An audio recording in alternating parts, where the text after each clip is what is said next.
name is Vina, aka Miss WOC Reader, and welcome back to my channel. Welcome to my November TBR.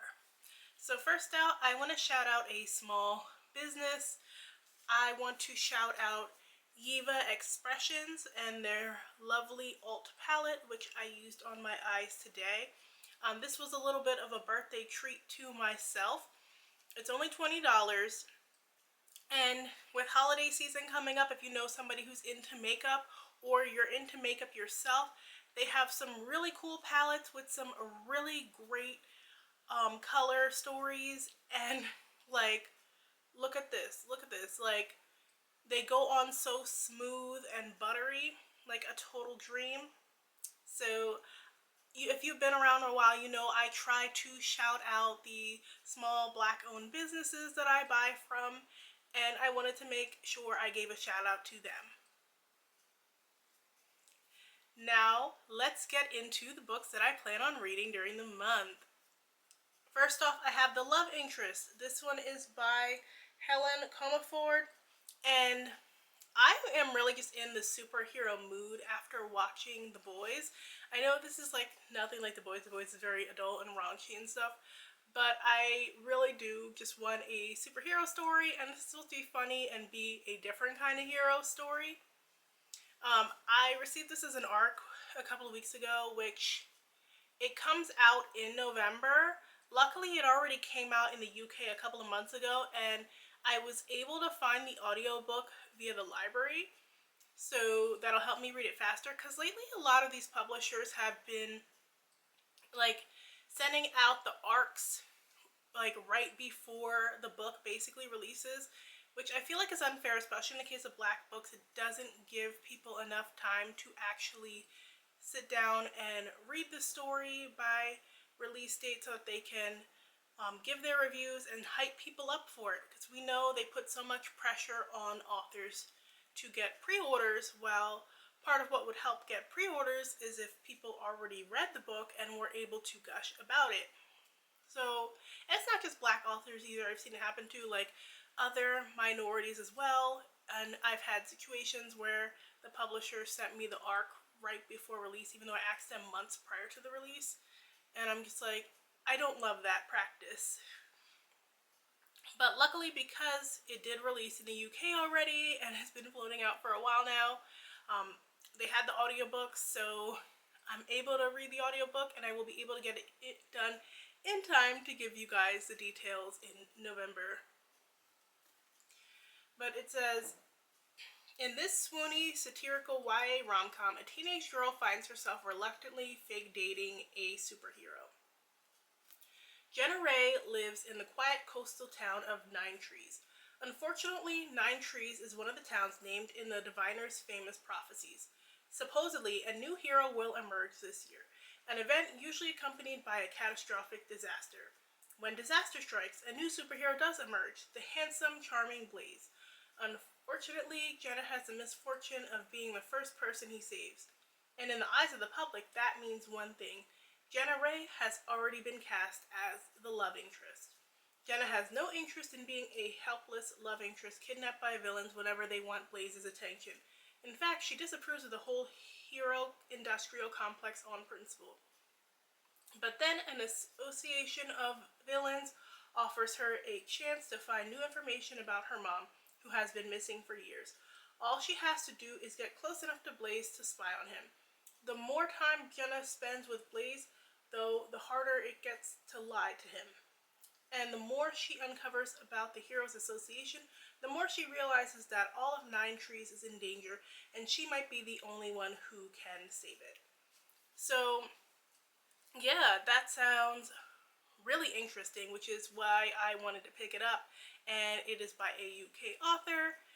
I can't wait to share the details and let you guys know if I like it or not. So this one I already started, and I put it down not because it's bad, but because I'm having trouble balancing books that I own versus library books and all the sort. Like, my reading is just all over the place right now. So far it is really good. Very, very spicy, like actual spice. Not that milquetoast stuff people have been calling spice lately, and it's not even pepper. And if you've read Angie Peltier before, you know I love her books. And you know, like, how she writes a romance. So Remy Daniels knows what she wants. Maxine King. They parted on bad terms when they were teenagers, but now that Maxine is divorced and back on the island, their chemistry is undeniable. And Remy is determined to pick up right where they left off. Maxine has only ever fooled around with one woman, Remy Daniels. Now back in each other's orbits, they can't seem to keep their hands off each other. But Maxine has enough to deal with, looking after her daughter and trying to prove herself at work. She can't add lusting after Remy to that list. So Maxine suggests they keep things casual and go on 10 friend dates.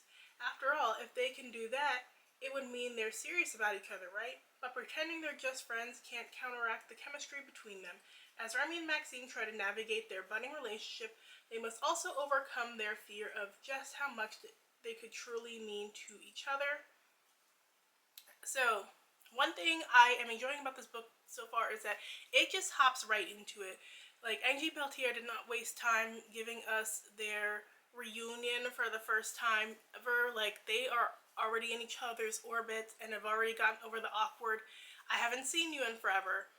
If you read the previous books in the series, which you don't have to because they aren't really like closely connected, but they were mentioned in them, so you kind of already knew there was something going on there, but they didn't give you like too much detail. But anyway, I am diving back into this for the month of November. So this one is Make the Season Bright, and I have the audiobook of this one as well. So that is for the reason why I plan to pick it up. I'm not in the holiday spirit yet.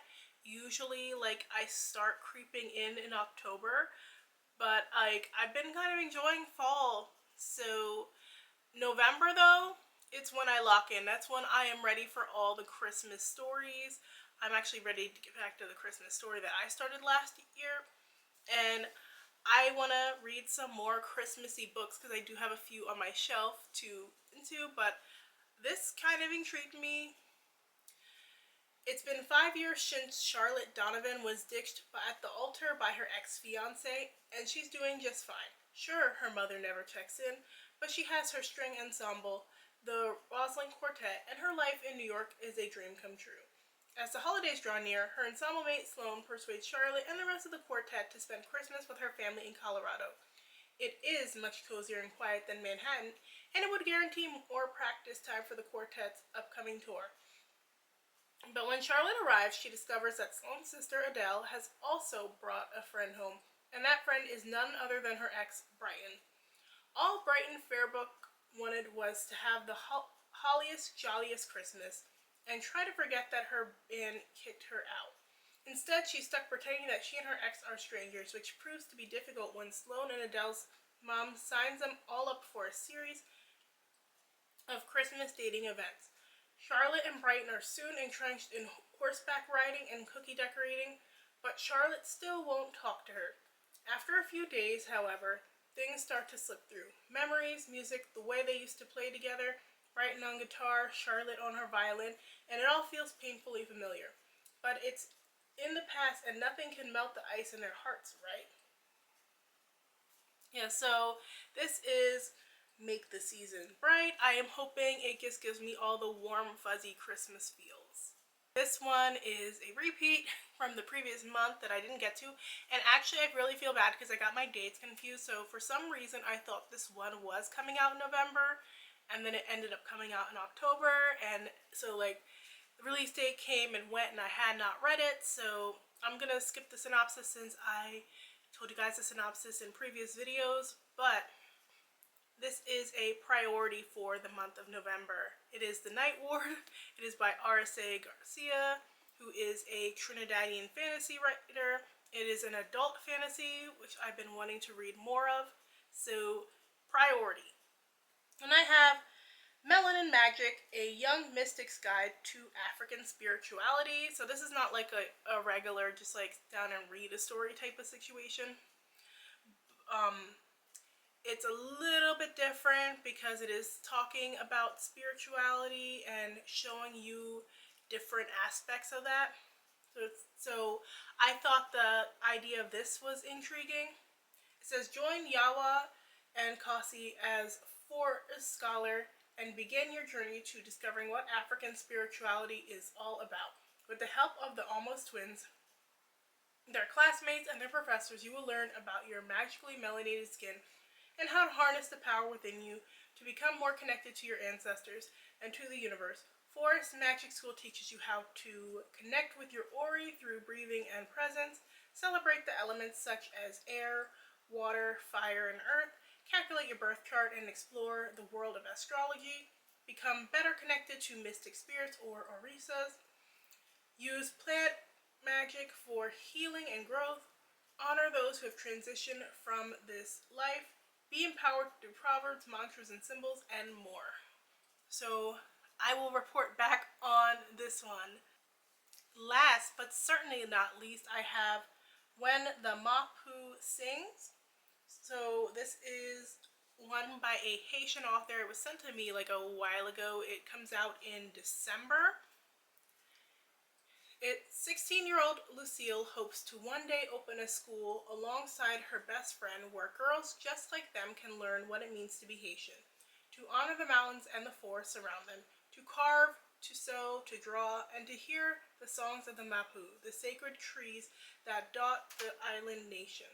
But when her friend vanishes without a trace, a dream, a gift from the mopoo, tells Lucille to go to her village's section chief, the local face of law and order and corruption, which puts her and her family at risk. Forced to flee her home, Lucille takes a servant post with a wealthy Haitian woman from society's elite in Port-au-Prince. Despite a warning to avoid him, she falls in love with her employer's son. But when their relationship is found out, she must leave again, this time banished to another city to work for a visiting American writer and academic conducting field work in Haiti, while Lucille's new employer studies voodoo and works on the novel that will become Their Eyes Were Watching God. Their Eyes Were Watching God. Lucille risks losing everything she cares about and any chance of seeing her best friend again as she fights to secure her future in this novel in verse with the racing heart of a thriller.